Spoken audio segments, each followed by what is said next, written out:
र सबैको त्यो पैसा सङ्कलन गर्दै गर्दै गर्दै जानुभयो। पहिलाको जमानामा अहिले जस्तो ब्याङ्क त्यो पैसा राख्ने ब्याङ्क केही पनि हुने थिएन। उहाँले टेक्ने एउटा लट्ठी थियो, त्यो लट्ठी ढुङ्रो जस्तो थियो। अरूले दिनुभएको सबै भेटीलाई त्यही लट्ठीभित्र राखेर बिटको लगाउनु भयो। जहाँ जहाँ जुन जुन भक्तहरूले दिनुहुन्थ्यो त्यही जम्मा गर्दै गर्दै गर्दै गर्दै हिँड्नुभयो।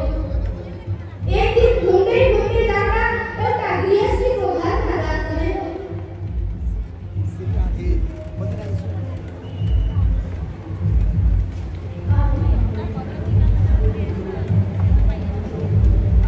गृहस्थीको घरमा जानुभयो।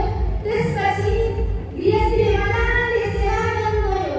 सेवा गरिसकेपछि उहाँ साधु सन्त भोजन प्रसाद लिएर आनन्दले शयन गर्नुभयो। बिहान उज्यालो भयो। त्यो घरका श्रीमान श्रीमती मात्र हुनुहुन्थ्यो। बिहान उठ्नुभयो। उठिसकेपछि घर झाडु लगाउँदाखेरि त्यही सन्त सुतिरहनु भएको नजिक एउटा लट्ठी देख्नुभयो। यसो उचालेर हेर्दा राख्दा त बरुङ्गो लाग्यो। ओहो, यहाँ त के रहेछ भनेर यसो खोलेर हेर्नुभएको त त्यहाँ सुनका सट्टामा पैसाहरू देख्नुभएर उहाँलाई लाग्यो, ओहो, यति धेरै पैसा रहेछ।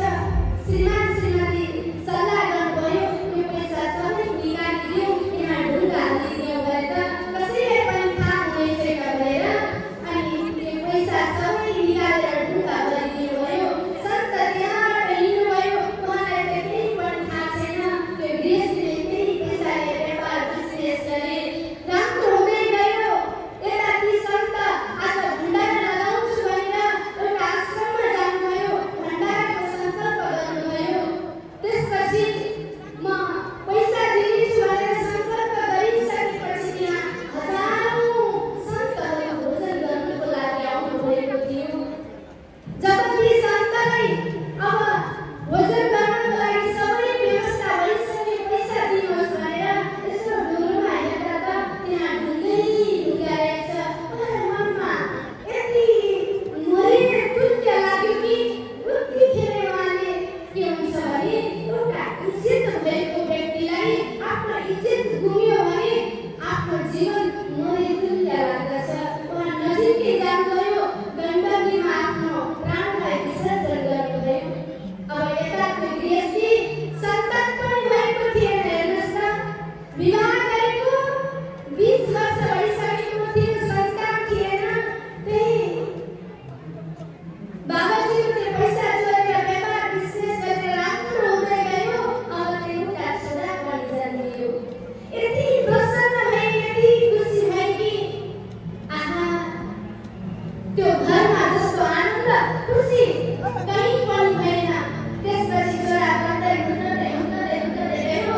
जब छोरा 14 वर्षको भए, 14 वर्षको हुँदाखेरि छोरामा रोग लाग्यो, क्यान्सर रोग लाग्यो। विभिन्न अस्पतालमा लगेर औषधि उपचार गर्दा पनि निको भएन।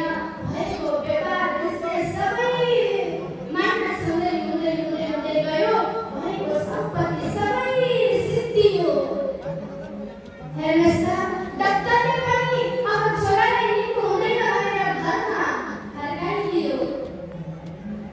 अति निराश भएका छोरा किमा बाबु तिम्रो इच्छा के छ भनेर भन्दा त्यो बच्चाले भने, माता पिता मलाई अरू केही इच्छा छैन, साधु सन्तहरूलाई भण्डारा लगाउने इच्छा छ भनेर त्यो बच्चाले भनिसकेपछि बाबा आमाको मन त हो, छोरा छोरी हेर्नुहोस् त मुटुका टुक्रा हुन्छन्।